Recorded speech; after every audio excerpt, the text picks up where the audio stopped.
Chicken ready ಆಗ್ತಾ ಇದೆ.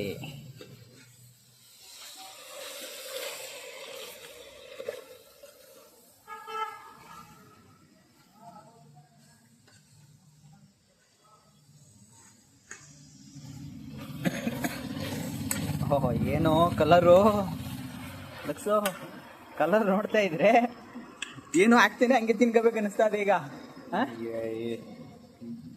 ಇನ್ನು ಎಲ್ಲಿದೆ ಇರೋ ಬೇ ಎಲ್ಲ ಐಟಮ್ ರೆಡಿ ಇದೆ. ರೈಸು ಎಲ್ಲ ಐಟಮ್ ರೆಡಿ ಇದೆ. ಒಂದು ಚಿಕ್ಕ ಪಾರ್ಟಿ, ಭಾನುವಾರದ ಪಾರ್ಟಿ ಅಂಗಡಿಗಳೇ. ಭಾಳ ದಿವಸದಿಂದ ಮಾಡ್ಬೇಕಂತ ಇವತ್ತು ಮಾಡ್ತಾ ಇದ್ದೀವಿ.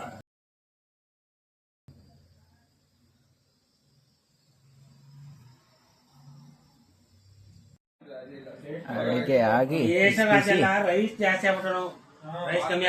ರೈಸ್ ಸ್ವಲ್ಪ ಕಮ್ಮಿ ಆಗ್ಬೇಕಾಯ್ತಲ್ವಾ? ರೈಸ್ ಕಮ್ಮಿ ಆಗ್ಬೇಕಾಯ್ತು ಅಷ್ಟೇ. ರೈಸ್ ಕಮ್ಮಿ ಆಗಿದ್ರೆ